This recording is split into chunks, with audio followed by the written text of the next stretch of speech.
Hello and welcome to the Capitol Report on NTD Television. I'm Steve Lance. Senators are pressing the federal government for answers about the train derailment in Ohio. Now the Environmental Protection Agency is addressing people's concerns. NTD's Jason Perry has the details. In a town hall meeting on Wednesday night, residents near East Palestine, Ohio, did not appear too satisfied with the answers they were given. I honestly feel that the police department, the fire department, all the first responders, they don't have the answers to give us because I don't think they know. They're not getting the straight answers either. I feel like a lot of the questions that were asked were people's rantings and just speaking in circles. The answers that were given were things that we've already been told. The administrator of the Environmental Protection Agency, or EPA, went to East Palestine to address the people's concerns on Thursday.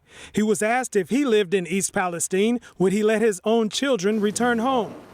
You know, what I would say is if those homes have been tested, and if those homes have been tested by the state and given a clean bill of health, yes, as a father, I trust the science, I trust the methodology that this state is using, and as a parent, I would. But if those homes haven't tested or if they're on private well water, I would advise that they get those homes tested and continue, as Governor DeWine and the State Health Department has recommended, continue to use bottled water until those homes get tested. I would encourage every family in this community to reach out to the state or EPA to get their home air quality tested and their water tested. We have the resources to do it. We want to do it, and we want people to feel secure and safe in their own homes. Meanwhile, lawmakers are also asking for answers from the federal government. The senators from Ohio and Pennsylvania, that is Sherrod Brown, J.D. Vance, Bob Casey, and John Fetterman, sent a letter to the EPA and the National Transportation Safety Board.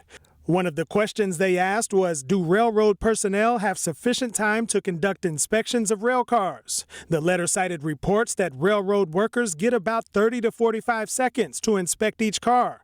And Senator Brown's office was informed they used to have about 3 minutes prior to the adoption of Precision Scheduled Railroading, or PSR. PSR is said to have increased the efficiency of train routes with less personnel, but critics say that's increased the chances of derailment as well. Jason Perry, NTD News. President Biden addressing U.S.-China relations and the U.S.'s future approach to unidentified flying objects. NTD's Iris Tao has more from the White House. 4 days after the U.S. military shot down a third unidentified flying object, and 14 days after it destroyed a Chinese spy balloon, President Biden formally addresses the nation. And because we knew its path, we were able to protect sensitive sites against collection. The violation of our sovereignty is unacceptable. We'll act to protect our country, and we did. Biden says he'll talk to China's Xi Jinping without apologies, but he didn't specify when. I expect to be speaking with President Xi, and I hope we are going to get to the bottom of this. But I make no apologies for taking down that balloon. Thank you very much. When are you speaking to President Xi, Mr. President? China has taken on the offense after the spy balloon got caught, accusing the U.S. of flying balloons to China and retaliating by sanctioning U.S. defense companies on Thursday. The White House calls China's accusations false and Beijing sanctions symbolic and unnecessary. Meanwhile, the Senate on Thursday unanimously passed a resolution condemning the Chinese Communist Party. The majority leader says it sends a clear message that China's belligerence, their near endless escalating tactics, and their scornful disregard for American sovereignty is unacceptable. And as for the unidentified flying objects, Biden says they were most likely balloons tied to private companies or research institutions. Nothing right now suggests they were related to China's spy balloon program. But Biden does warn. But make no mistake, if any object presents a threat to the safety and security of the American people, I will take it down. Meanwhile, the future parameters for taking down unknown objects will be classified but shared with lawmakers. Biden also outlined steps to better monitor objects in U.S. airspace, including creating an inventory of unmanned objects flying around the skies and improving detection capabilities. Reporting from the White House, Iris Tao, NTD News. Earlier today, I had a chance to speak with Senator Eric Schmidt about the spy balloon and the China threat. Here's our exchange. Senator Eric Schmidt, thank you so much for joining us. Good to be with you. Senator, with the Chinese spy balloon, the way the president's handled it, he's seemed to have downplayed it, saying that in the grand scheme of things, a spy balloon entering U.S. airspace isn't the greatest deal. The vice president echoing the same sentiment. What's your reaction to that? I think that's completely out of touch with reality. I mean, the idea that we had a Chinese spy balloon traverse across the lower 48, the continental United States, including my home state of Missouri, which is home to Whiteman Air Force Base, where the B-2 stealth bomber is located. The NGA, the National Geospatial Intelligence Agency near St. Louis, and a bunch of other installations, including nuclear missile silos in the Dakotas, is a huge fail, and should have never been allowed to happen. It should have been shot down over Alaska, and it could have been. So I think downplaying is a huge mistake and really minimizes the threat that China poses to the United States, which is our chief adversary. What are you hearing, if anything, from your constituents, from the folks in Missouri when it comes to this issue? And is there a clear policy right now that we have toward China? Well, people are concerned. I mean, it was literally floating over, the state of Missouri. I mean, people were taking pictures of it, video of it, and I think it's deeply concerning that, again, Communist China had a spy balloon floating across the United States over critical military installations. Of course, this is on the heels of a disastrous withdrawal from Afghanistan where lives were lost, billions of dollars worth of equipment left behind, a president that refuses to secure our southern border, lectures us about the sovereignty of other countries' borders but not our own, and now we had our airspace violated in a significant way. So people are very concerned, and I think that now hopefully is an opportunity for the country to come together, and I don't care what your political party is, to recognize that China is a real threat, a serious threat. They're modernizing their military in a way that we've never seen before. This was very aggressive, and I don't think it can be overstated. This was a brazen violation of U.S. Sovereignty and airspace that we ought to take very seriously. I want to ask you about some legislation that you co-sponsored and introduced, which is called the SPIES Act, protecting America from spies, specifically geared toward the Chinese Communist Party. Why did you introduce it? What does the bill aim? These are critical military installations that, the Chinese, have made it very clear, the CCP has made it very clear that they have very direct aims on gaining global dominance. And the idea that we would let them buy land near critical military installations is nuts, and so that's what that act is designed to prevent.